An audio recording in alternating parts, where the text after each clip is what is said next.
तुलसीकृत रामायण में सहज शब्द 100 बार आया है, माने जीवन में 100% सहजता हो, हमारा व्यवहार कृत्रिम और औपचारिक न हो। एक आदमी ने दुकान बनाई, टेलीफोन एक्सचेंज वालों को एप्लीकेशन दे दी कि मेरे को लाइन चाहिए। उस जमाने में मोबाइल नहीं थे, नया साधन खरीद लिया फोन का।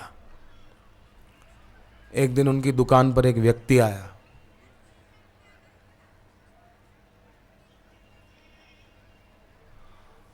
अब उस व्यक्ति को प्रभावित करने के लिए दुकानदार ने फ़ोन का रिसीवर ऐसे ही उठाया दूर से ही। हेलो, कौन बोल रहे हैं? फलाने साहब। अच्छा अच्छा, तो हमारा माल पहुंच गया, आपको पसंद आया?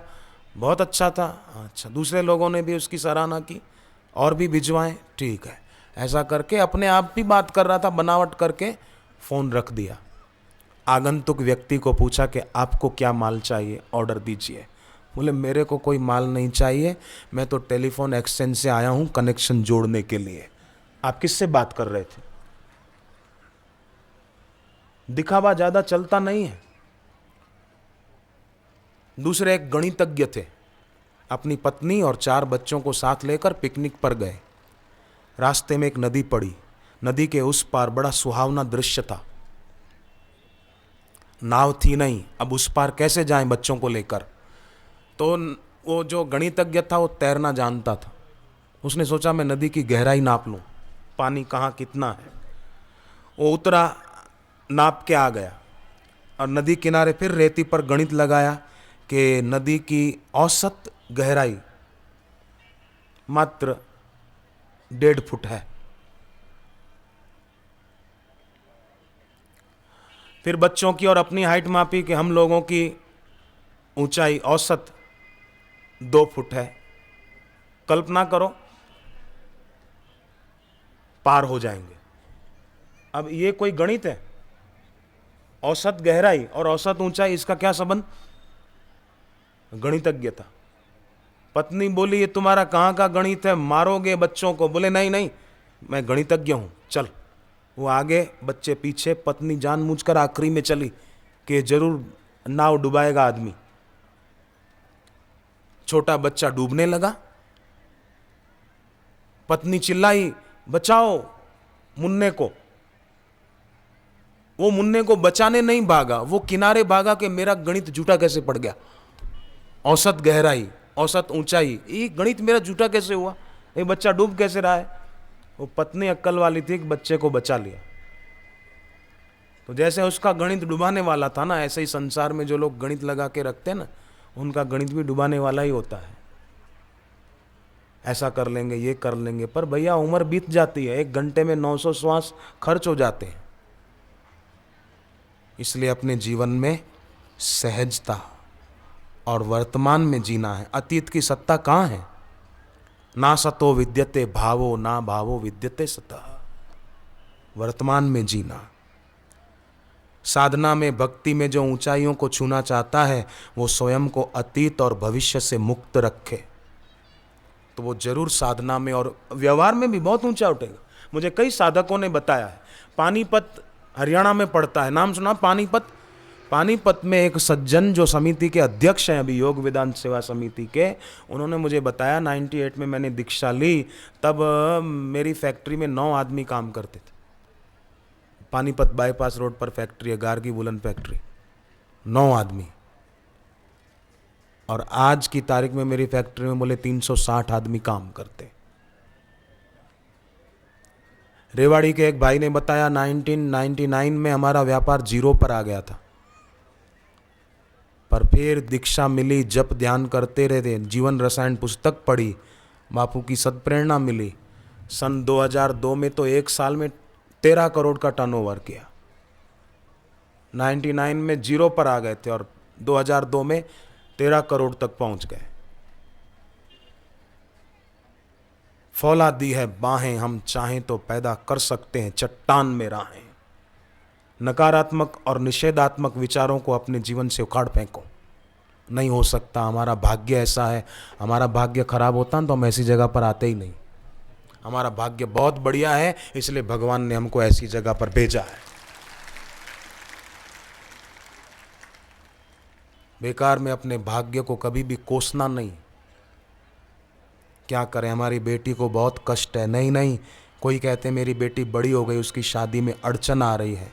तो बापूजी ने बताया है कि बेटी की शादी में अड़चन आ रही हो तो बेटी को सिखा दें, रोज़ नहाकर उत्तर दिशा की ओर मुँह करके तिलक करे और मन में बोले जय जय गिरिवर राज किशोरी, जय जय गिरिवर राज किशोरी, जय महेश मुख चंद्र चकोरी, जय महेश मुख चंद्र चकोरी, मन में बोले बस।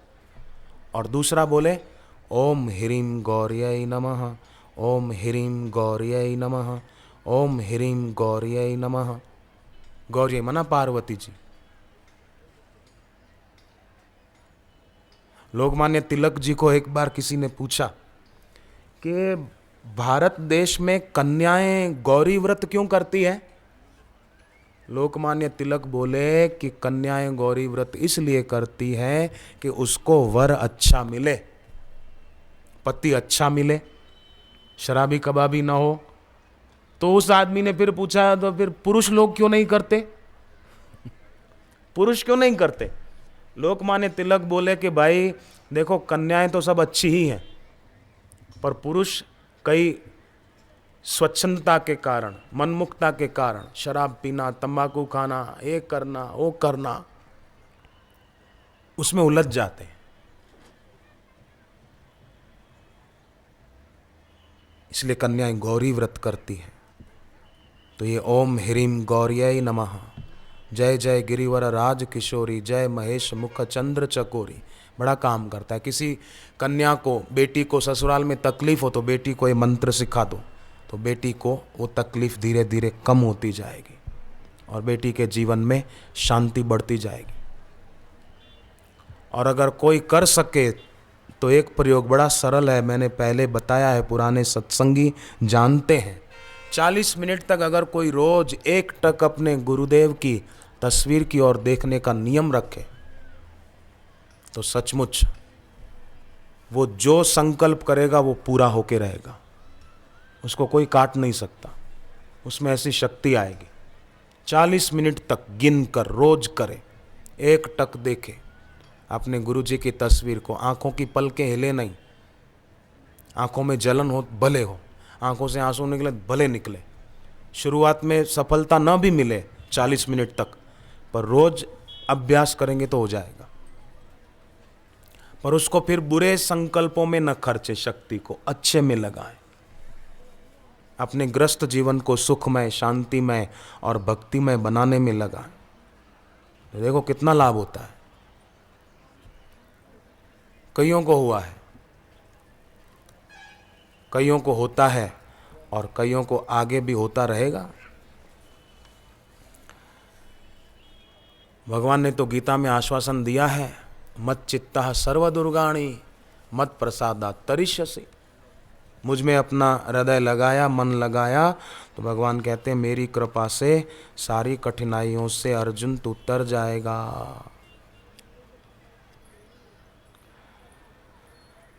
भगवान की कृपा से, ये भगवान का वचन है। आप गीता हो तो अभी भी देख सकते हैं, 18वां अध्याय और 58वां श्लोक है, नहीं तो घर पे देख लेना। तो भगवान के इस वचन से सिद्ध हो गया कि हम भगवान की जानकारी में हैं और हमारे को जो तकलीफ है, अगर कोई शारीरिक, मानसिक आदि जो भी, वो भी भगवान की जानकारी में है ना। तभी तो भगवान कह रहे हैं कि अगर मुझ में अपना हृदय लगाया, मन लगाया, तो मेरी कृपा से सारी कठिनाइयों से तर जाओगे। ये गीता का वचन आप पढ़ लो, मैं एक शब्द भी अपनी तरफ से मिलावट करके नहीं बोल रहा हूं। सर्व दुर्गाणी बहुवचन है, तरिष्यसि तर जाओगे। भगवान का वचन है। कोई न माने तो उसकी मर्जी, पर मैं तो इस बात को मानता हूं कि भगवान ने कहा है तो ये झूठा नहीं हो सकता। आजकल लोग पढ़ते भी नहीं, गीता नहीं पढ़ते, बोले टाइम नहीं है। उपद्रव की खबरें पढ़ने में जितना मजा आता है उतना गीता पढ़ने में रस आए तो कोर्ट में जब केस होता है, मैं तो गया नहीं, मैंने सुना है कि गीता पर हाथ रखवाते हैं कि गीता की सौगंध खाओ, मैं जो कुछ कहूंगा सच कहूंगा, सच के सिवाय कुछ नहीं कहूंगा। गीता पर हाथ रखवाते हैं। अरे बचपन से गीता हाथ में रखें तो गीता पर हाथ रखने का दुर्भाग्य नहीं आएगा। ये दुर्भाग्य है गीता पर हाथ रखकर कसम खानी पड़े। गीता बचपन से हाथ में रखें, गीता के श्लोक पढ़ें, ध्यान करें, जप करें।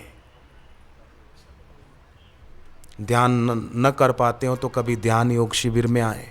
कनाडा के नासा के विज्ञानी आश्रम में शिविर में आते, और आज का कोई आदमी बोले मेरे पास टाइम नहीं है, मैं बहुत बिजी हूं, और नासा का विज्ञानी कोई फालतू बैठा होगा वहां, मिस्टर नॉर्म उसका नाम, वो शिविर में आए। इराक के डॉक्टर बाबा कगरानी वो शिविर में आते।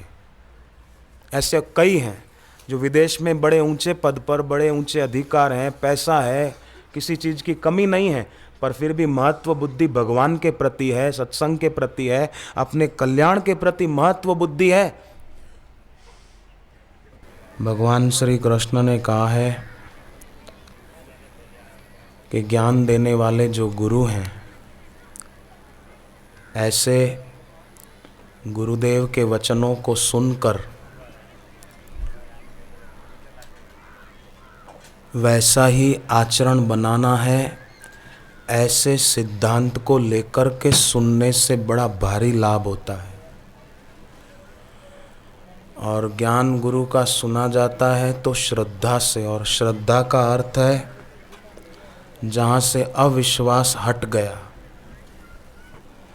श्रद्धा का अर्थ है कि ऐसा हृदय जहाँ विरोध में कोई भी स्वर नहीं है।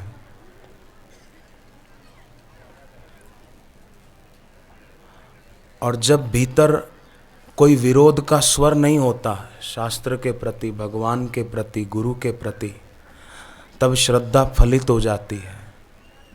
और ऐसा श्रद्धालु भक्त ही इस मार्ग पर चलकर अपने कर्म बंधनों को क्षीण करके संसार से मुक्त हो जाता है।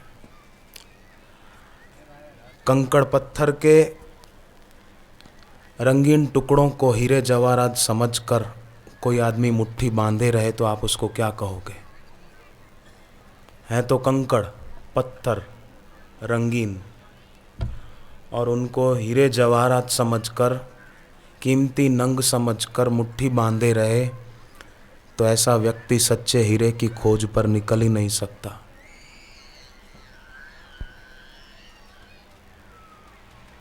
लोग बेचारे ऐसे हैं, शराब कबाब, थोड़ा पैसा मिल गया, बस कंकड़ पत्थर को हीरे जवाहरात मानकर खुशियां मना रहे, पर सोचते ही नहीं कि इंद्रियों की शक्ति अल्प है, समय बीत जाएगा, फिर बुढ़ापे में रोना पड़ेगा। तो क्यों ना हम जिस रास्ते पर कदम रखें उस पर चलते रहें।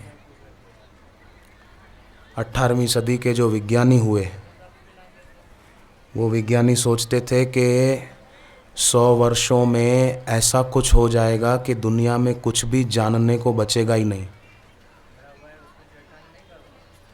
आने वाले 100 वर्ष, 18वीं सदी के विज्ञानी, कुछ जानने को नहीं बचेगा। पक्का विश्वास था कि हम सब कुछ जान लेंगे।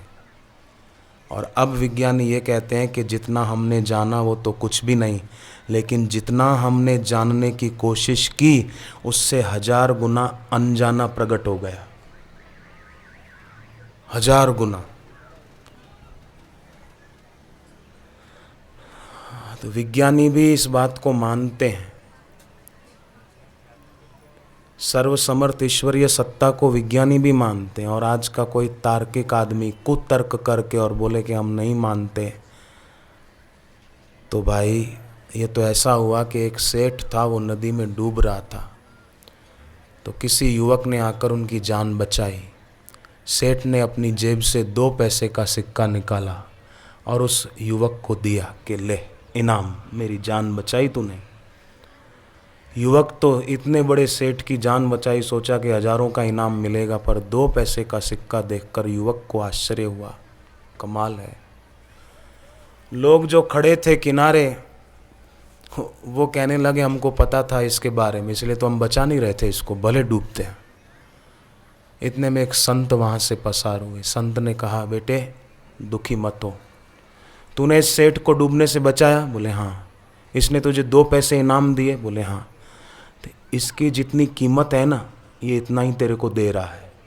ये 2 पैसे का आदमी है, न सत्कर्म करता है, न भगवान नाम जप करता है, न सेवा करता है, न ध्यान करता है, न जप करता है। इसके जीवन की कीमत 2 पैसे है।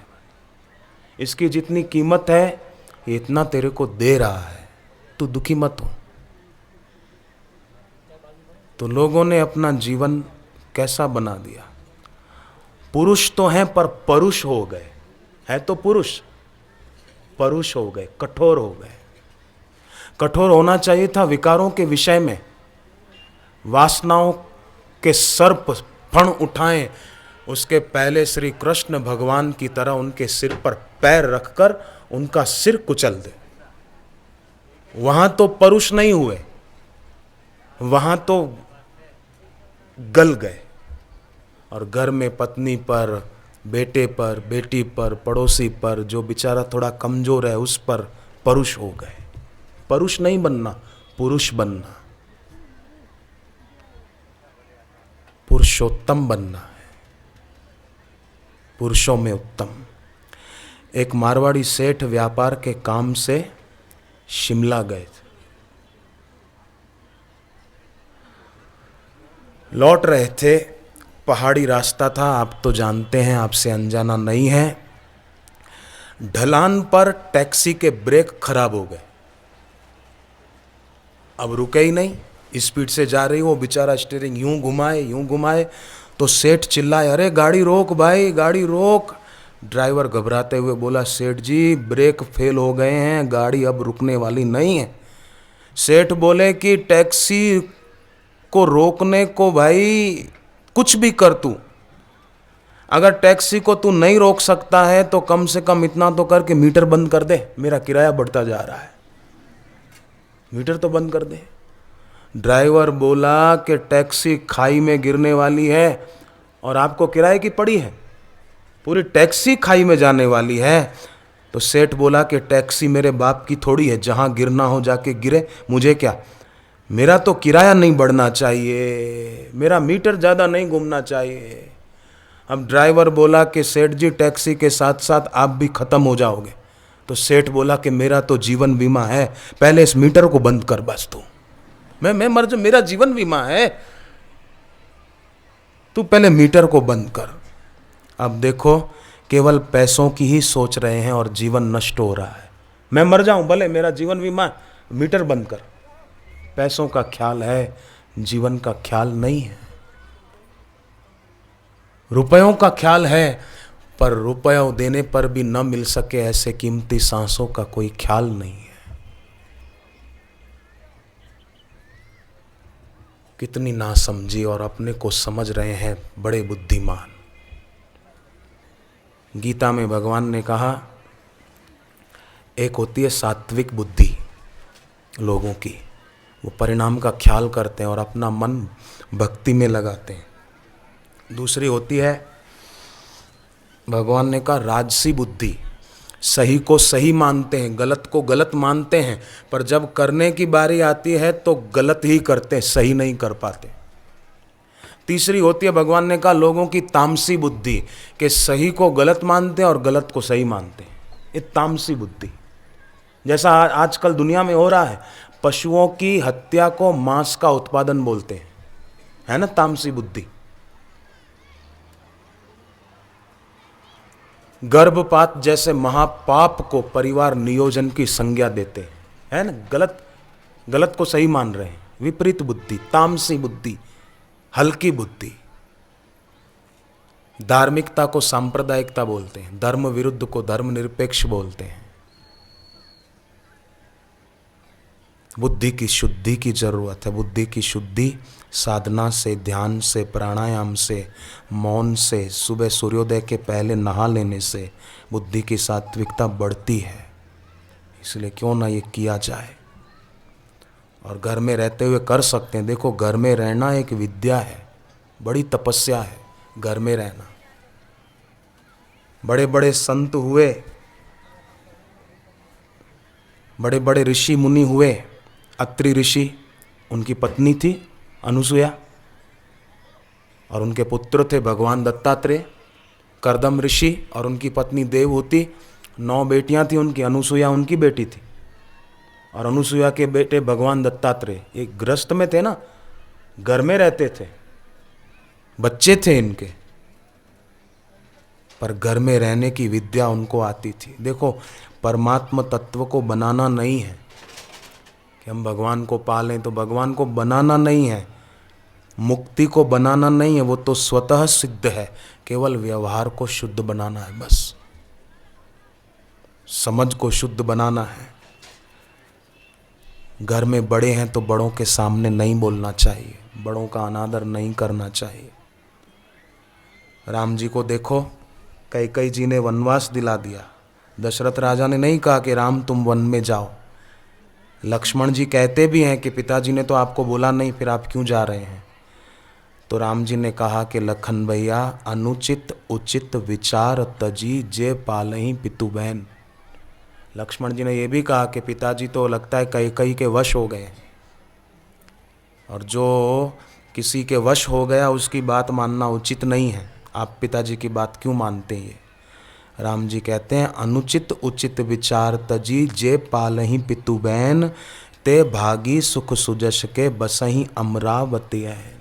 वो सुख के और सुयश के भागी बनते हैं जो अपने पिता का कहा मानते हैं, जो अपनी माँ का कहा मानते हैं, जो गुरु का कहा मानते हैं। लक्ष्मण जी कहते हैं कि नहीं, मैं आपको वन में नहीं जाने दूंगा। मेरे पास धनुष बाण है, वो कोई श्रृंगार का साधन नहीं है, किस दिन काम आएगा, देखता हूँ कौन राम राज्य होने से रोकता है। तब राम जी ने कहा, लखन मैं एक बात कहूँ। बोले हाँ कहो। बोले लखन भैया, इस संसार में कुछ भी नित्य नहीं है, कुछ भी सदा रहने वाला नहीं है, तो तू क्यों सदा न रहने वाली चीज़ों को पाने के लिए नाराज होते हो।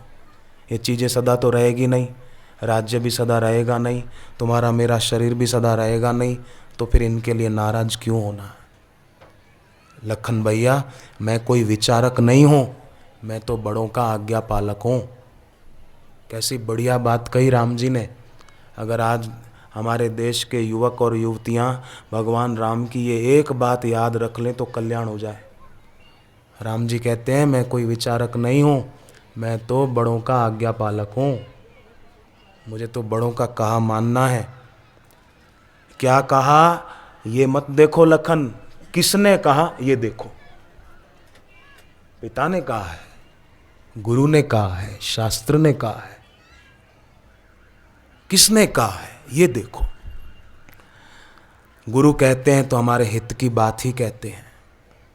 लक्ष्मण जी राम जी के साथ सहमत हो गए, जाने को तैयार हो गए। माँ सुमित्रा के पास आए आज्ञा लेने को, तो माँ सुमित्रा भी कहती है कि लखन बेटा, रामम दशरथम विद्धि माम विद्धि जनकात्मजः। तेरे पिता राम जी हैं और तेरी माँ सीता है, बस तू उनका कहा मान, निकल जा। कैसा माँ का हृदय होगा, माँ का उपदेश कितना सुंदर था, और कैसी नम्र थी सुमित्रा माता।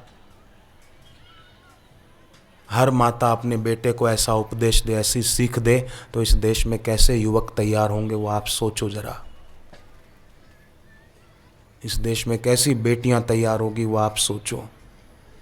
घाल तराजू तोलिए, तराजू में कोई चीज़ डालकर आप तोलते हैं तो नमे सो भारी होए। जो झुक जाता है नीचे पलड़ा वो भारी कहलाता है ना, भाई ये भारी है, इसमें वजन ज़्यादा है।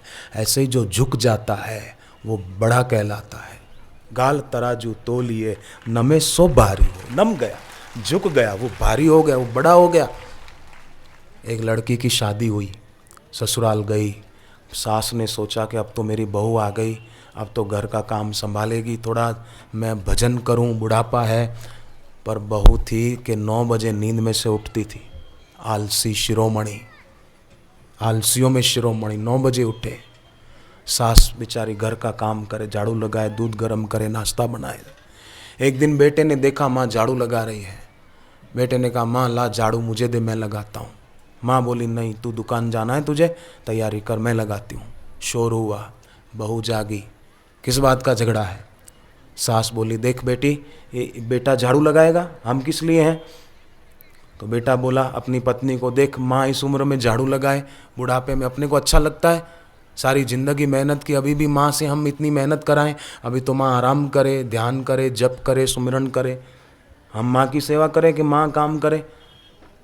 तब उसके पति को हुआ कि अब ये झाड़ू मांग लेगी कि मेरे को दे दो माँ, मैं लगाती हूँ। पर वो क्या बोली, बोले दोनों झगड़ा मत करो, मेरी नींद खराब होती है, एक दिन तुम लगाया करो, एक दिन तुम लगाया करो, बांट लो आपस में काम। कैसी बुद्धि हो गई, ये सोचो जरा। विपरीत बुद्धि है कि और कुछ है। माफ़ी नहीं मांगती कि मुझे उठने में देर हो गई, मुझे माफ़ करो। कई लड़कियां ऐसी होती है, कई बहुएं, आपकी बात नहीं है, पर कई ऐसी होती है, घर के बड़े लोग ही काम करते रहते हैं और घर पे अचानक कोई मेहमान आ जाए ना तो बोले अरे आप बड़े लोग काम कर रहे हो, बहू बेटी तुम। अरे बोले हम तो बहुत मना करते हैं, पर माँ को आदत पड़ गई इसलिए करती रहती। खुद की साइड सेफ कर लेती पहले से। तो कृपानाथ ध्यान रहे। राम जी कहते हैं अगर पिताजी आदेश दें तो मैं समुद्र में कूद सकता हूँ, आग में जल सकता हूँ, पर मैं पिताजी के वचनों को त्याग नहीं सकता। याद रहे, अगर आज के युवान शास्त्र के वचनों को पाले ना तो दीन दशा नहीं रहेगी युवानों की, दर दर की ठोकरें नहीं खानी पड़ेगी, सर्टिफिकेट लेकर भटकना नहीं पड़ेगा।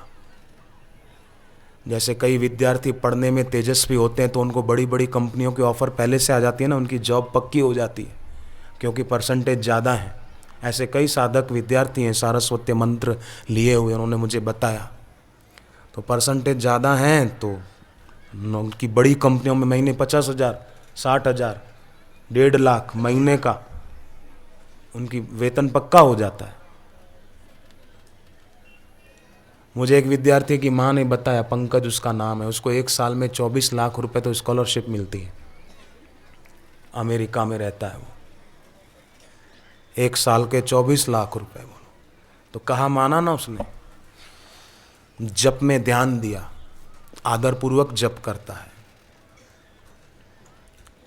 हकीकत में देखा जाए तो कई बार माता पिता या बड़े बुजुर्ग बेटे बेटी को टोकते हैं ना, क्यों टोकते हैं कि बेटे बेटी की अवनति से माँ बाप को दुख होता है, इसलिए वो बोलते हैं। ध्यान देना, जो युवान भाई बहनें बैठे हैं, विद्यार्थी बैठे हैं, थोड़ा ध्यान देना। बेटे बेटी की अवनति से माँ बाप को दुख होता है, इसीलिए वो बोलते हैं। पर आप सोचो, बेटे बेटियां जो बैठे हैं विद्यार्थी, आप सोचो, न करे नारायण, अगर पिता माता जब बूढ़े होंगे, चल बसेंगे, इस दुनिया से गुजर जाएंगे, भगवान के धाम में चले जाएंगे, फिर कौन बोलेगा हमको। इसलिए जिसको कोई बोलता है ना, रोकता टोकता है, डांटता है, समझो उस पर भगवान राजी है, कोई तो है उसके ऊपर बोलने वाला। दुखी नहीं हो जाना, मेरे को ये बोलते हैं, मेरे को ये टोकते हैं, अच्छा है, हमारी अवनति नहीं होगी, हमारी उन्नति होगी, हमारे पाप कटेंगे, हमारी तपस्या हो जाएगी, हम थोड़ा सहन कर लें। आप जरा सोचो, रावण की पत्नी थी मंदोदरी, है ना, तो मंदोदरी में इतनी शक्ति कैसे आ गई, इतनी विद्वता, इतनी महानता, भक्ति कैसे आ गई कि मंदोदरी ने शास्त्र का वचन माना, पातिव्रत्य धर्म का पालन किया।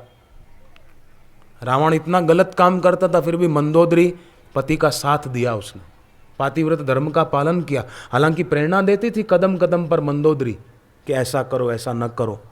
पातिव्रत धर्म का पालन करने से मंदोदरी को इतनी शक्ति प्राप्त हो गई। रावण से नहीं आई थी शक्ति, शक्ति ऋषियों के वचन मानने से आई थी। ये ऋषियों का वचन है, पातिव्रत धर्म का पालन करे स्त्री, ऋषि वचन है। ऋषि वचन माना, मंदोदरी को शक्ति आ गई। पुंडरीक ने ऋषि वचन माना था, माता पिता की सेवा करो, तो पुंडरीक को, महाराष्ट्र का भक्त, उसको इतनी शक्ति आ गई कि भगवान उसके आगे प्रकट हो गए। महाराष्ट्र का पंढरपुर तीर्थ अभी भी इस बात की साक्षी दे रहा है। माता पिता का आदर करना चाहिए। पुंडरीक को पता था, उसने ये ऋषि का वचन मान लिया, बस भगवान प्रकट हो गए। कितने पुंडरीक की आज भी जय जयकार हो रही है पंढरपुर तीर्थ के कारण। तो शास्त्र के गुरु के वचन मानने से समाज में भी इज्जत बढ़ेगी, परलोक सुधर जाएगा और सबकी दृष्टि में हम ऊंचे हो जाएंगे। आप एक बात बताओ बहने, बहू बने बिना कोई लड़की सास कैसे बन जाएगी? ऐसे ही सासू बन जाएगी? बहू तो बनी नहीं और बोले मैं सासू बन जाऊं। बहू बने बिना कोई भी लड़की सासू नहीं बन सकती। विद्यार्थी बने बिना कोई भी लड़का शिक्षक नहीं बन सकता। पहले विद्यार्थी होगा तभी वो शिक्षक होगा। पहले बहू बनेगी फिर वो सास बनेगी, ऐसे कैसे बन जाएगी?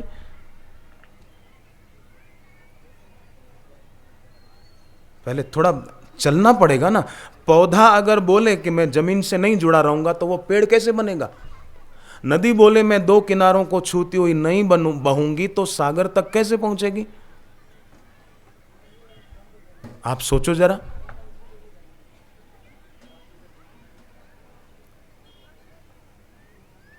बहू तो बननी नहीं और बोले मैं तो सास बनूंगी सीधी, ये कैसे संभव हो पाएगा? तो आज्ञा पालन करने वाले की सर्वत्र विजय होती है। महाभारत में एक कथा आती है। महाभारत में वन पर्व है, 18 पर्व हैं, उसमें एक वन पर्व। उसमें एक प्रसंग आता है कि एक बार सत्यभामा जो भगवान कृष्ण की पत्नी थी, उसने द्रौपदी से पूछा कि द्रौपदी तुम्हारे तो 5 पति हैं पांडव, तुम ये तो बताओ तुम 5 पतियों को राजी कैसे रखती हो? कोई तंत्र मंत्र कोई जादू करती हो तुम क्या? 5 को वश में रखती हो? हमको बताओ, हम भी करें। तो द्रौपदी कहती है देवी सत्यभामा ये आप कह रही हो? मैंने तो ऐसा कभी सोचा भी नहीं मैं कोई जादू करके अपने पतियों को पांडवों को वश में रखूं। मैं तो केवल उनकी आज्ञा का पालन करती हूं बस, और तत्परता से सेवा करती हूं, सारा हिसाब किताब रखती हूं। महाभारत के इस वन पर्व में लिखा है कि लाखों ब्राह्मण और संत युधिष्ठिर के यहाँ अन्न क्षेत्र में भोजन करते थे और उसका सारा हिसाब द्रौपदी रखती थी। कितने हाथी हैं सेना में, कितने घोड़े हैं, उनके क्या हथियार हैं, ये सारा हिसाब द्रौपदी के पास था। ये महाभारत में लिखा है, मैं बनावट करके नहीं बोल रहा हूं। इतना ध्यान द्रौपदी रखती थी।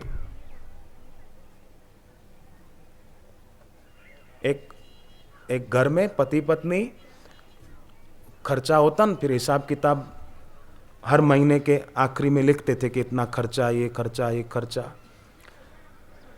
तो पत्नी को कोई खर्च याद नहीं रहता ना, तो लिख देती कि इतना पैसा रा बिंदी जा बिंदी, शॉर्ट में रा जा।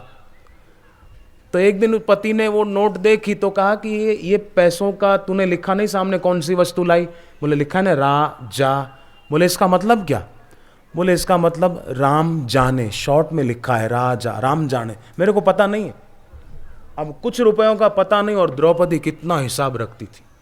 लाखों ब्राह्मण भोजन करते थे, उनके भोजन में क्या क्या आया, क्या क्या खिलाया, कितना खर्च हुआ, सारा हिसाब द्रौपदी के पास रहता था। तो पति क्यों नहीं राजी होंगे आप सोचो। आजकल तो जरा कुछ करना पड़े बोले मेरे पर तो बहुत लोड है, घर का काम का बहुत है, हम तो थक जाते हैं। हमारे पास 3 हैं, देखो, शरीर है, बुद्धि है और हृदय है। शरीर से तो हम श्रम युक्त हों और संयम युक्त हों। हृदय से हम प्रेम युक्त हों, विकार युक्त नहीं। और बुद्धि से हम मोह रहित हो जाएं।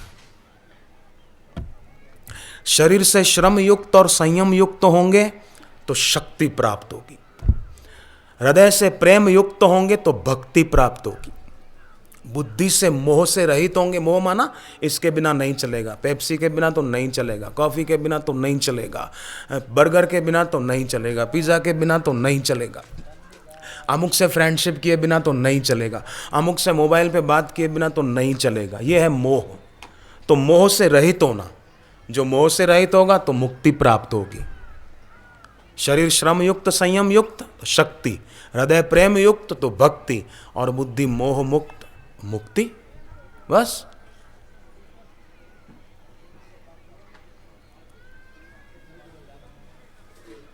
दो दोस्त मोटरसाइकिल पर जा रहे थे, दोनों अलग अलग। कोई फिल्म देखी होगी, बड़े स्टाइल से चला रहा था एक तो, यूं घुमाए, यूं स्टीयरिंग घुमाए, यूं घुमाए। दूसरा उसका दोस्त बोले रात का टाइम है, मरेगा, तू सीधी तरह चल। बोले नहीं नहीं तू देख ये, अब मेरे को तो आती नहीं, कैसा वो स्टाइल कर रहा था। रात का टाइम, इतने में दूर से दो बत्तियां दिख रही थी। इसने कहा, जो बहुत स्टाइल कर रहा था, इसने कहा देख वो सामने से दो मोटरसाइकिलें आ रही ना, मैं उनके बीच में से गाड़ी निकाल लूंगा। ये बोला तू मरेगा, अंधेरा है, बैलेंस नहीं बना पाएगा, दो के बीच से कैसे जाएगा। बोले नहीं नहीं देख यही तो मेरी कला है, मैं इन दो के बीच से निकल जाऊंगा। उसने रेस दे दी। रेस देने में क्या टाइम लगे, यूं किया, स्पीड बढ़ गई और उन दो के बीच में से निकलने को गया। और वो दो मोटरसाइकिलें नहीं थी, एक ट्रक थी। अब आप सोचो क्या हुआ होगा, निकल गया होगा, हॉस्पिटल पहुंच गया, निकल तो क्या जाएगा। 7 दिन के बाद तो होश में आया, जगह जगह फ्रैक्चर हो गए, चोट लगी, खून निकला था। तो घर वाले सब टेंशन में बैठे थे बेचारे, और वो दोस्त भी बैठा था उसका जो साथ में था। तब वो कहने लगा, दोस्त मैंने तो भैया तुझे पहले ही कहा था कि ऐसा मत कर, इतनी तेज मत चला, पर तू माना ही नहीं। बोले मैं तो बिल्कुल ठीक चल रहा था, पर वो जो दो मोटरसाइकिलों के बीच में तीसरा जो लाइट बंद करके आ रहा था ना, उसकी गलती थी, मेरी गलती नहीं थी। उसने लाइट बंद क्यों रखी थी मोटरसाइकिल की, अगर उसने लाइट चालू रखी होती तो ये एक्सीडेंट नहीं होता। अपनी भूल को भूल नहीं मान रहा, ये आदमी कैसे सफल होगा, सुखी होगा। दो आदमी लड़ रहे थे, एक दूसरे को बोलने लगा 32 तोड़ दूंगा, क्या समझता है। दूसरा बोला तू क्या समझता है, 64 तोड़ दूंगा। तो तीसरा आदमी आकर बोला, भाई साहब मुंह में दांत 32 होते हैं, आप 64 कैसे तोड़ोगे। तो अपनी भूल नहीं मानता कि मैं बोलने में भूल कर गया, हड़बड़ाहट में बोलता है कि मुझे पता था तुम बीच में बोलोगे, इसलिए 32 तुम्हारे भी गिन लिए थे। गलती को गलती मानने को राजी नहीं आज का आदमी, भूल को भूल मानने को राजी नहीं। दूसरों की राई के दाने जितनी भूल वो पहाड़ जैसी लगती है, और अपनी पहाड़ जितनी भूल वो राई के दाने बराबर लगती है। की हुई भूल को जो बार बार करता रहता है, भूल उसको धूल चटा देती है। पर सत्संग में और गुरु की उपासना में बड़ी शक्ति है कि इन दोषों से, बुराइयों से जान छुड़ा देती है। इसलिए जीवन में अगर कोई खास जरूरत है तो तत्वज्ञ गुरु की संग उपासना बहुत जरूरी है। उन्हीं के संग उपासना से अपनी बुराइयों का पता चलेगा, और बुराइयों से मुक्त होने की शक्ति भी उन्हीं से प्राप्त होगी, और उनका दिया नाम जपे। शिक्षक ने कहा क्लास में एक लड़के को कि खड़ा हो जा, बोलो गरम को अंग्रेजी में क्या कहते हैं। लड़का बोला मुझे नहीं पता। इतना नहीं पता। दूसरे लड़के को, बेटे तुम बताओ गरम को अंग्रेजी में क्या कहते हैं। बोला हॉट। शाबाश, बैठो। फिर उसी को कहा, अब तुम बताओ हॉट की स्पेलिंग क्या है। अब तो पता चल गया गरम को हॉट कहते हैं, स्पेलिंग बोलो। बोले मुझे नहीं पता। इतना पता नहीं, हॉट की स्पेलिंग नहीं आती। जा पीछे बेंच पे खड़ा हो जा, सजा है। उसको तो वह अच्छा पढ़ाई से जान छूटी, पीछे जाके खड़ा हो गया, खिड़की से बाहर झांकने लग गया। तो बाहर एक लड़का जा रहा था सड़क से, ब्राह्मण का बच्चा होगा, उसने मुंडन कराया था, और चोटी थी उसकी बड़ी लंबी, बहुत लंबी। मेरी तो इतनी लंबी नहीं है। आजकल के तो ब्राह्मण चोटी नहीं रखते, बोलो फैशन फैशन में मरे जा रहे हैं, दिखावे में मरे जा रहे हैं। ब्राह्मण है पर चोटी नहीं रखते। ऐसे तो सबको रखनी चाहिए, हर भाई को रखनी चाहिए। तो वो लड़के ने मुंडन कराया हुआ था, एकदम टाल उसकी चमक रही थी और चोटी। तो इस लड़के को जो क्लास में खड़ा था बेंच पर पीछे, इसको मजाक करने की सूझी। ये जोर से चिल्लाया उसको चिढ़ाने के इरादे से, ए चोटी, ए चोटी, ए चोटी। टीचर बोले बैठ जाओ, बैठ जाओ, बैठ जा। बोले क्यों सर। बोले तुझे हॉट की स्पेलिंग बोलना आता है तो पहले क्यों नहीं बोला। बोले मैं हॉट की स्पेलिंग कहाँ बोला। बोले तू बोला ना H O T, H O T, H O T, H O T, H O T, H O T. Hot की स्पेलिंग है एच ओ टी। वो बोला थोड़ा बोले और ढंग से, पर तू बोला तो सही। शाबाश, बैठ जा, सिट डाउन, सिट डाउन। लड़के को हुआ कि मैं मजाक में बोला ए चोटी मेरी सजा माफ हो गई। मजाक में बोला सजा माफ हो गई। ऐसे हंसते हंसते भी भगवान का नाम बोलने की आदत डाले ना तो जन्म मरण की सजा भी माफ हो सकती है, पापों की सजा माफ हो सकती है। चलते चलते भगवान का नाम बोलने की आदत डालें बस। फालतू गपशप करने की अपेक्षा भगवान नाम जप ज्यादा किया जाए तो ज्यादा अच्छा है। और जिन्होंने दीक्षा ली उनका वो भाग्य है। मुझे एक महिला ने बताया कि उसने दीक्षा कैसे ली। वो बचपन से कृष्ण भगवान की उपासना करती थी। कोकिला बहन उसका नाम। एक दिन वो सत्संग में गई जहाँ समिति वाले सत्संग करते थे, शिकागो में गई। हरिओम मंदिर है एक शिकागो में, उसके हॉल में अपने साधक सत्संग करते हैं। तो गई, बापूजी का वीडियो पर सुना तो बहुत उसको आनंद आया, बहुत आनंद आया। उसने फिर एक तस्वीर बापूजी की ले ली, अपने घर पे पूजा की जगह पर रख दी। रोज वहाँ तिलक करती, कृष्ण भगवान को भी और बापूजी को भी। एक दिन बापूजी के तस्वीर में ललाट पर तिलक करके बैठी थी, आंखें बंद करके। जब आंख खोली तो बापू की तस्वीर में ललाट पर जो तिलक किया था उसी कोकिला बहन ने बताया उसमें भगवान कृष्ण की छोटी आकृति नजर आ रही थी। और भगवान कृष्ण मानो कह रहे थे कि बेटी तेरी बचपन से की हुई उपासना फलीभूत हो रही है, अब तू जल्दी तत्वज्ञ इन गुरु की शरण में जा, तेरा कल्याण होगा, तू जल्दी पहुंच जा। ऐसी बोले श्री कृष्ण मुझे तिलक में से। मैंने सोचा कहीं मैं स्वप्न तो नहीं देख रही। बाहर गई, फिर अंदर घर में आई पूजा की जगह पर, फिर देखा तो वही दृश्य दिख रहा था। फिर मैं भारत आई। वो जब शिकागो से भारत आई तब उसने मुझे बताया कि मेरे साथ ऐसा हुआ और पति के साथ मंत्र दीक्षा लेकर के वो लौट गई। पुण्य है तो अमेरिका से भारत भी दूर नहीं लगता, और पुण्य न हो तो 4 किलोमीटर दूरी पर रहते होंगे पर आ नहीं पाएंगे। आप उनको कहो कि चलो तो वो आपको कहेंगे आप सुनकर आना, हमको बता देना महाराज जी क्या बोले थे, खुद नहीं आ पाएंगे। दूसरी एक बात मुझे याद आई, बताऊं भक्ति की कैसी महिमा है। मध्य प्रदेश और छत्तीसगढ़ की सीमा पर एक शहर है, अनूपपुर उस शहर का नाम है। बिल्कुल मैं घटित घटना सुना रहा हूँ, कहानी नहीं है। अनूपपुर शहर से थोड़ा दूर, जैसे कईयों के घर खेतों में ही होते हैं ना, जमीन होती तो वहीं घर भी होता है, तो वहाँ अपने खेत में ही थोड़ी जगह पर घर बनाया था। तो सज्जन अपना खेत में काम कर रहे थे, पत्नी रसोई घर में खाना बना रही थी। उनका 3 साल का बच्चा घर के आंगन में खेल रहा था। खेलते खेलते वो बच्चा पनघट बिना के कुएं में जा गिरा। किसी का ध्यान नहीं था, पर फिर भी कोई तो है जो सबको देख रहा है। लड़के की चाची थोड़ी देर में पानी भरने को आई। बच्चे को कुएं में देखकर उसने शोर मचा दिया। सब दौड़े हुए आए और बच्चे को बचा लिया, उठा लिया। बच्चे को पूछा कि बेटे तुम कितनी देर से अंदर गिरे थे?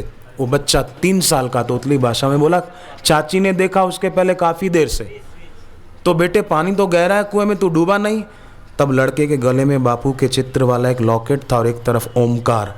लड़का वो हाथ में पकड़कर बोला कि ये जो मेरे साथ थे तो मैं कैसे डूब सकता था। बिल्कुल, मैं वो लड़का आज भी जिंदा है। ये घटना आज से 3-4 साल पहले की है। जाको राखे साइया मार सके ना कोई। दूर रहकर भी लोग सुमिरन मात्र से, जप मात्र से कितना लाभ उठा लेते हैं। और आज दोपहर के सत्संग में बापूजी ने हमारे देश की कन्याओं के उत्थान के लिए कैसी बढ़िया बातें बताई। आज देखो कई लोग नवरात्रि के दिनों में देवी की प्रसन्नता के लिए कुंवारी कन्याओं को भोजन कराते हैं। ये आपको पता है, आप में से कई लोगों ने कराया भी होगा। नवरात्रियों में कराते हैं ना, कुंवारी कन्याओं को भोजन कराते हैं। क्यों कराते हैं?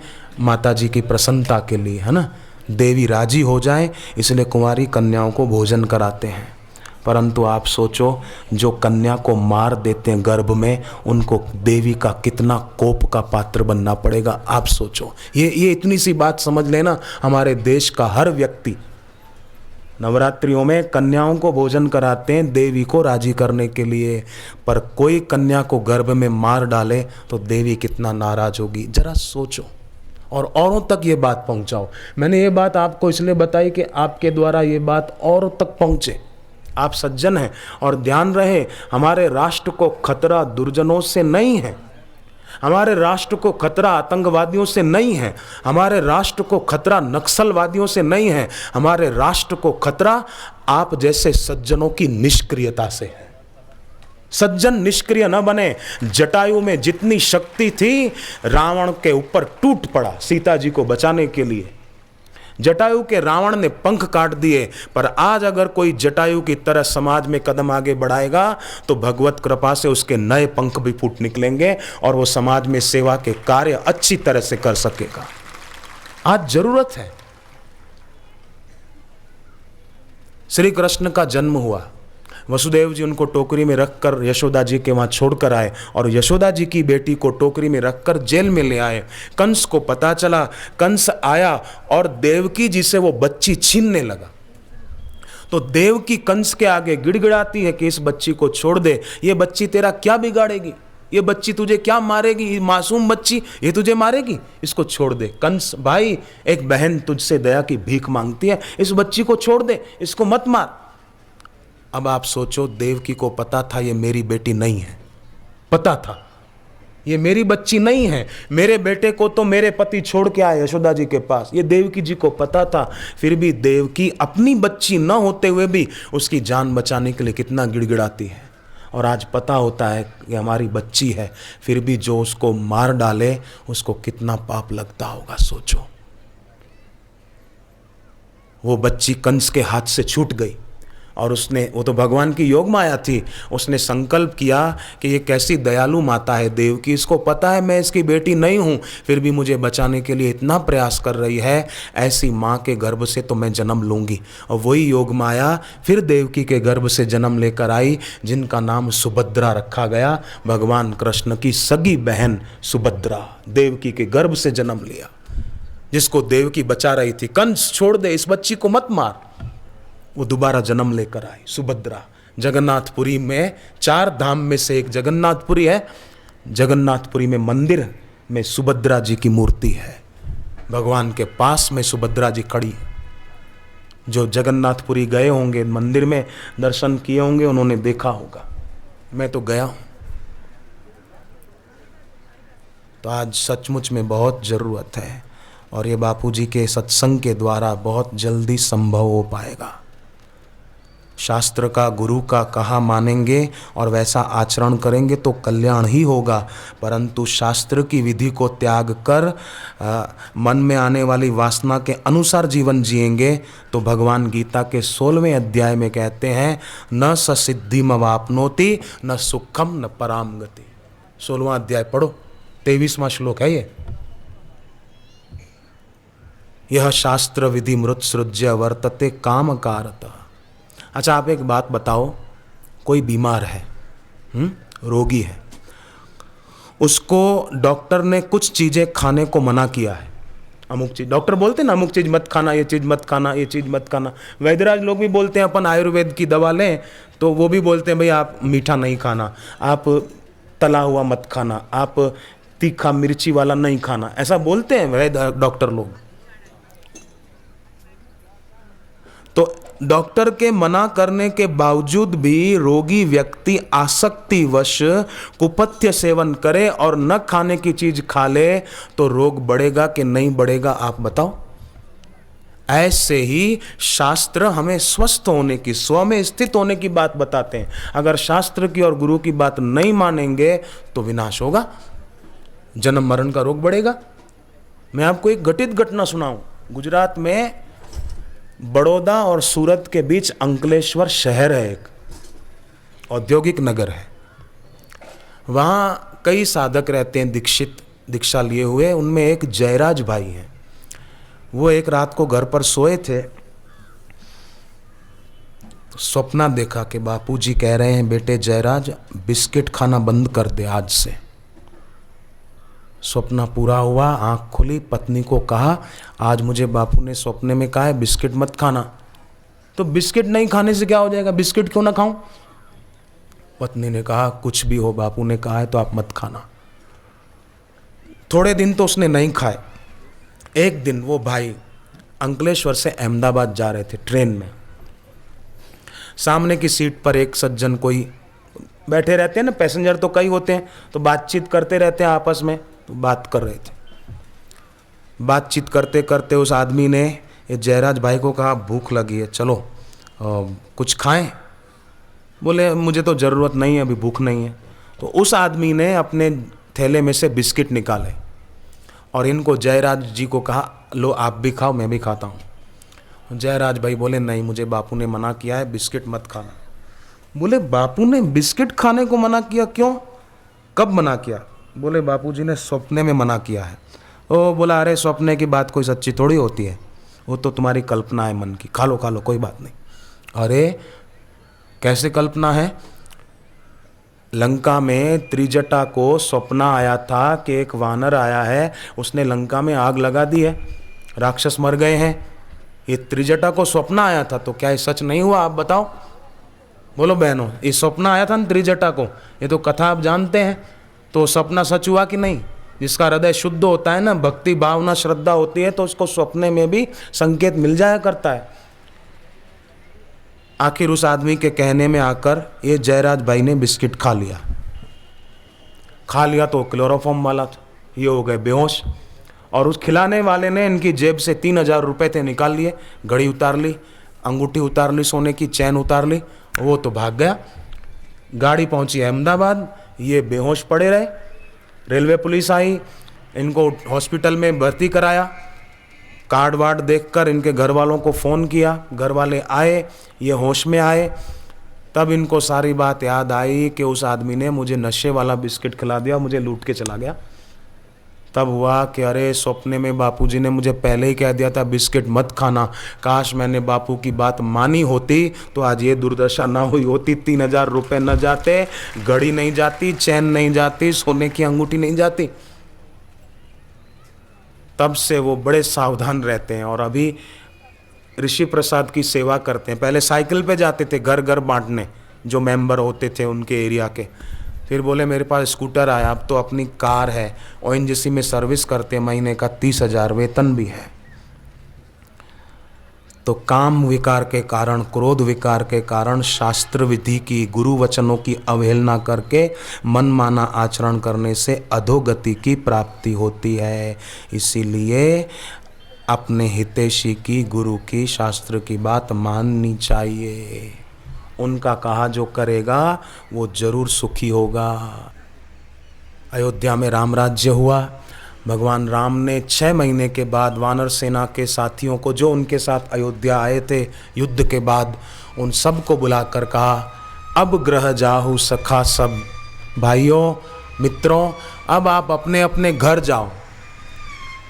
अब ग्रह जाहु सखा सब, भजे हु मोहि दृढ़ नेम, घर जाओ पर नियम से भजन करते रहना। राम जी का वचन सबको लागू पड़ता है कि हम अपने घर पर तो जाएं पर नियम करते रहें अपना। ये जीवन जीने की कला है कृपानाथ। बाकी कईयों को तो जीवन जीना नहीं आता। शुरुआत में वो सेठ की बात बताई थी, गाड़ी जा रही थी, एक्सीडेंट हो रहा था, बोले मीटर बंद कर, मेरा पैसा ना जाए। अरे जीवन जा रहा है। कुत्ता होता है ना, कुत्ता आपने देखा होगा, मैंने देखा है। कुत्ता जब नदी में या तालाब में पानी पीने जाता है ना, या तो कईयों के तो पाले हुए भी होते हैं ना कुत्ते, तो कुत्ता पानी कितना ही रखो उसके आगे, या नदी में गला डूब पानी में कुत्ता खड़ा रहे, फिर भी वो कुत्ता पानी पीना जानता नहीं तो पानी को चाटता है जीभ से। गाय कैसे पीती है पानी बढ़िया, और कुत्ता जीभ से चाटता है पानी को, कि पीना नहीं आता। ऐसे ही लोगों को जीवन जीना नहीं आता है बेचारों को। पर वे धनभागी हैं जो सत्संग में आकर अपना जीवन सफल बना लेते हैं, सदगुरु के चरणों में प्रीति दृढ़ रखते हैं। बाकी तो ये तन न साथ देगा, ये धन न साथ देगा, सदगुरु बिन जहां में कोई न साथ देगा। कौन साथ देगा? ये तन ना साथ देगा, ये धन ना साथ देगा, ये तन ना साथ देगा, ये धन ना साथ देगा, ये तन ना साथ देगा, ये धन ना साथ देगा, ये धन ना साथ देगा, ये धन ना साथ देगा। सदगुरु बिन जहां में कोई न साथ देगा, सदगुरु बिन जहां में कोई न साथ देगा।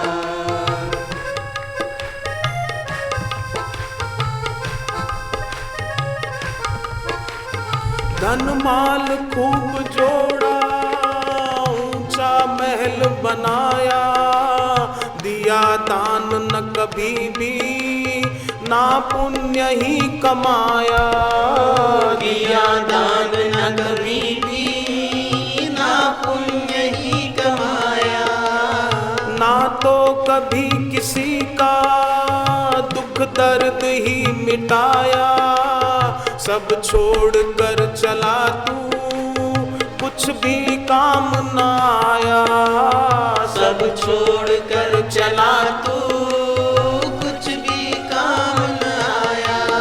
ये कोठी महल और बंगले वैभव ना साथ देगा, ये कोठी महल और बंगले वैभव ना साथ देगा।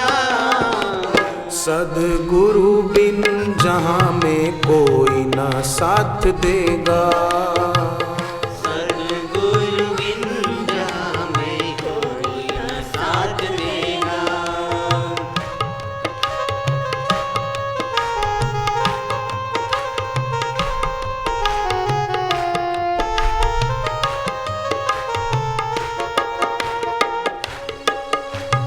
बस खेल में बिताया बचपन वो प्यारा प्यारा, यौवन के मद में खोकर सारा समय गवाया, यौवन के मद में खोकर सारा समय गवाया। जिस तन को तू सजाता वो धूल में मिलेगा, सब देखते रहेंगे अग्नि में वो जलेगा, सब देखते रहेंगे अग्नि में वो जलेगा। जब काल सर पे आए कोई ना साथ देगा, जब काल सर पे आए कोई ना साथ देगा।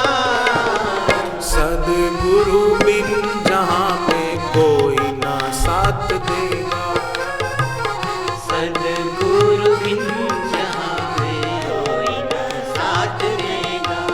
कौन साथ देगा? दुनिया में आकर कमाया खूब, क्या हीरे क्या मोती, मगर क्या करें कफन में जेब नहीं होती जो कुछ साथ में लेकर जाएं।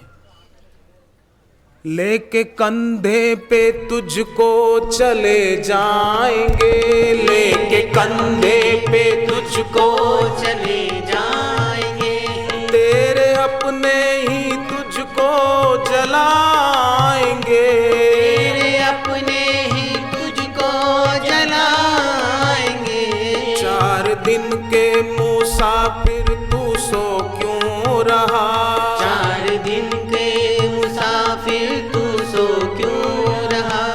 अब तो कर ले मोहब्बत मेरे राम से, अब तो कर ले मोहब्बत मेरे राम से। कोई तेरा नहीं सब है धोखा यहाँ, कोई तेरा नहीं सब है धोखा यहाँ। गन्ने का रस बेचने वाले को आपने देखा होगा, सुबह आकर मशीन को धोता है, अगरबत्ती जलाता है मशीन के आगे, जहां गन्ना काट के रखा है वहां भी अगरबत्ती घुमाता है। थोड़ी देर में ग्राहक आता है, गन्ना मशीन में डालकर रस निकालता है, रस ग्राहक को देता है, पैसा जेब में डालता है, पर रस निकलने के बाद गन्ने का जो अवशेष बचा उसको कचरा पेटी में झोंक देता है। पहले उसके आगे अगरबत्ती कर रहा था, अब अगरबत्ती क्यों नहीं करता? नहीं करेगा। क्यों? क्योंकि रस निकल गया। रस था तब तक गन्ने की पूजा थी, रस गया अब दे कचरा पेटी। कोई तेरा नहीं सब है धोखा यहाँ, कोई तेरा नहीं सब है धोखा यहाँ। काहे जीवन को यूं ही गवाता है तू, काहे जीवन को यूं ही गवाता है तू। राम को भूल बैठा है जिनके लिए, राम को भूल बैठा है जिनके लिए। 4 दिन में ही तुझको भुला देंगे वो, 4 दिन में ही तुझको बुला देंगे वो। 4 दिन में ही तुझको भुला देंगे वो। 4 दिन में ही तुझको बुला देंगे वो। कौन याद करता है किसी को? तीसरा दिन बीत गया, सब भूल जाते हैं, अपने अपने काम में लग जाते हैं। इसलिए अब एक काम करने जैसा है। गुजरात के मुख्यमंत्री नरेंद्र मोदी जी की बात मुझे बहुत अच्छी लगी। बड़ौदा में सत्संग था, आए थे और आखिरी में उन्होंने खड़े होकर कहा मैं कुछ कहना चाहूंगा। और उन्होंने कहा, आप वीसीडी में देख सकते हैं, मोदी जी ने कहा कि जंगल में नेवले और सांप की लड़ाई होती है। सांप नेवले को काटता है तो नेवले को जंगल में एक बूटी का पता होता है। नेवला जाकर बूटी से शरीर के उस अंग को रगड़ता है जहां सांप ने काटा है और सांप का विष खिंच जाता है बाहर। नेवला फिर ताजा होकर सांप से भिड़ता है, सांप को मार डालता है। ऐसे ही बोले, जब जब कोई समस्या और संकट रूपी सांप मेरे पर हावी होने को होता है, मैं बापू के पास चला आता हूं, बापू के पास से मुझे बूटी मिल जाती है और मैं समस्याओं के सांप को कुचल डालता हूं। गुरु चरणों का लेके सहारा, गुरु चरणों का लेके सहारा। गुरु चरणों का लेके सहारा, गुरु चरणों का लेके सहारा। सबको मिलता है भव से किनारा, सबको मिलता है भव से किनारा। सबको मिलता है भव से किनारा। सबको मिलता है भव से किनारा। गुरु चरणों का लेके सहारा, गुरु चरणों का लेके सहारा। गुरु शरण ही है सुखकारी, गुरु चरण ही है सुखकारी। गुरु सम है ना कोई हितकारी, गुरु सम है ना कोई हितकारी। गुरुवर से अधिक ना कोई प्यारा, गुरुवर से अधिक न कोई प्यारा। गुरु चरणों का लेके सहारा।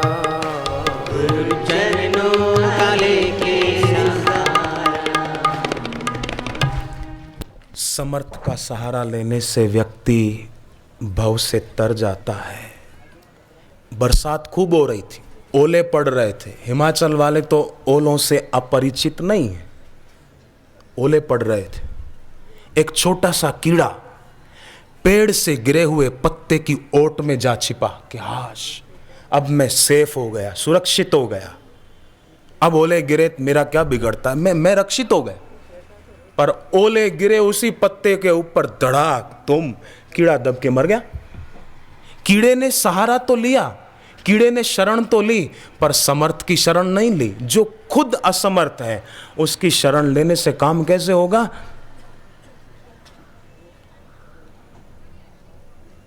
समर्थ की शरण ली जाए। समर्थ तो एक भगवान है और भगवत तत्व को पाए हुए सद्गुरु समर्थ हैं। मैंने कल भी निवेदन किया था, कल जो नहीं थे, इसलिए फिर प्रार्थना करूं कि संसार के भोग किसी को स्थायी सुख नहीं दे सकते। पानी में खींची हुई लकीर कब तक टिकेगी? प्लास्टिक के फूल क्या सुगंध देंगे? रेती का बनाया हुआ घर कब तक टिकेगा? पत्ते और तिनकों का बनाया हुआ झोपड़ा भी कब तक टिकेगा? जिन हाथों के द्वारा व्यक्ति अपने लिए स्वर्ग का निर्माण कर सकता था, उन्हीं हाथों से अनजाने में व्यक्ति ऐसे कर्म करता है अज्ञानता में कि अपने लिए नरक की भट्ठियां तैयार कर देता है।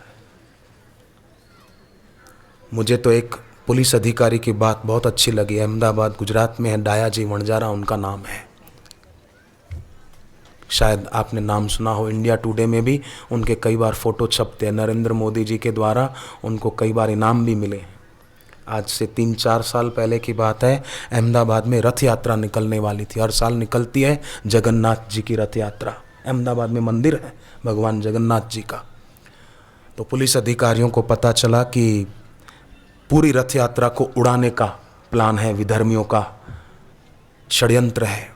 क्राइम के द्वारा पता चल गया। अब पुलिस अधिकारी टेंशन में थे कि रथ यात्रा में अगर कुछ गड़बड़ हुई तो पूरे देश में हंगामा हो सकता है, सांप्रदायिक आग भड़क सकती है। क्या करें? 12 जुलाई को रथ यात्रा थी, मुझे तारीख याद है। उन्होंने ही बताया, पुलिस अधिकारी जो हैं डायाजी वणजारा, बड़े बुद्धिमान, नम्र, बोले 11 जुलाई को दोपहर को बापूजी से मेरी बात हुई। बापूजी ने मुझे कहा फ़ोन दाएं कान पर रखो। मैंने रखकर कहा कि बापूजी दाएं कान में है। बापू ने कहा बाएं कान पर हाथ रखो, मैं मंत्र देता हूँ, वो सुनो। वो 1980 से शिष्य हैं, पुलिस अधिकारी, दीक्षा ली हुई है, विद्यार्थी थे तब से। बापूजी ने मंत्र दिया और कहा कि जप करना और आज रात को 11 बजे अपने साथियों को लेकर निकलना। वो सब दुष्ट लोग जिन्होंने षड्यंत्र किया है रथ यात्रा को उड़ाने का, सब तुम्हारे हाथ पकड़े जाएंगे, यश तुमको मिलेगा। अपने साथियों को बात की और जप करके तिलक करके रात को 11 बजे निकले और 3 बजे तक कई विधर्मियों को जो रथ यात्रा को उड़ाने वाले थे, हैंड ग्रेनेड लॉन्चर और हथियारों समेत उनको पकड़कर सबको अंदर धर दिया। बाकी जो थे कुछ वो सुबह पकड़े गए और रथ यात्रा बहुत अच्छी तरह निकली अहमदाबाद में। सब उनको धन्यवाद देने लगे और इतनों को पकड़ा, मोदी जी के द्वारा पुरस्कार मिला। सब धन्यवाद दे रहे थे तो उन्होंने कहा इसका श्रेय तो बापू जी को जाता है कि उन्होंने मुझे मंत्र दिया फ़ोन के द्वारा। और उनकी भी श्रद्धा थी। देखो, तर्क है ना, तर्क नर्क है, तर्क एनालिटिक है, तोड़ता है। तर्क प्रिज्म की तरह है। जैसे सूर्य की किरणें कांच के प्रिज्म से निकालें तो कितने टुकड़ों में टूट जाएगी, उसी प्रकार तर्क के प्रिज्म से कुछ भी निकालो तो वो खंडित हो जाता है। श्रद्धा जोड़ती है, सिंथेटिक जोड़ देती है। मानो किरणें प्रिज्म से लौट आई, एक हो गई श्रद्धा। और श्रद्धा पगड़ी की तरह ना हो, जब चाहा सिर पर रखी उतार दी, नहीं, श्रद्धा चमड़ी की तरह हो, उखड़े ही नहीं, मरे तब तक रहे। भगवान कृष्ण ने गीता में श्रद्धा की खूब महिमा गाई। और श्रद्धा कभी अंधी नहीं हो सकती। श्रद्धा इनफाइनाइट है। इंटीग्रेटेड माइंड का नाम श्रद्धा है, एकजुट हुए मन का नाम श्रद्धा है। ऐसी श्रद्धा हो दृढ़। तो आप सबकी श्रद्धा है, तभी तो यहाँ आकर बैठे हैं। और स्वामी राम सुखदास जी महाराज तो बोलते थे ऋषिकेश में कि जो अपने धन को अच्छे काम में लगाता है ना, वो कंजूस है, और जो पैसों का संग्रह करके रखता है वो बड़ा त्यागी है। साधारण त्यागी नहीं, बड़ा त्यागी है। तो किसी ने कहा महाराज जी आप उल्टी बात कह रहे हैं। बोले नहीं, मैं उल्टी बात बोलूँ, मैं सीधी बात कह रहा हूँ। तो बोले आप कह रहे हैं धन को अच्छे काम में लगाए वो कंजूस, और संग्रह करके रखे वो त्यागी। बोले भैया देखो, जो अपने पैसे को अच्छे काम में लगाता है तो उससे उसको पुण्य होता है, लाभ होता है। जब उसका शरीर छूटेगा तो सारा का सारा पुण्य वो साथ में लेके जाएगा। बड़ा कंजूस है। और जिसने धन को अच्छे काम में नहीं लगाया बड़ा त्यागी है, सब यहीं छोड़ के मरेगा। पैसा अच्छे काम में लगाया नहीं तो पुण्य भी नहीं हुआ, पैसा यहीं पड़ा रहा, बड़ा त्यागी है, साधारण त्यागी नहीं है, महान त्यागी है, सब यहीं छोड़ के मरेगा। देखो भागवत में एक जगह ऐसा आता है कि भगवान के 14 चर वो जीव के हर कर्म के साक्षी हैं। सूर्य, चंद्र, दिशाएं, पृथ्वी,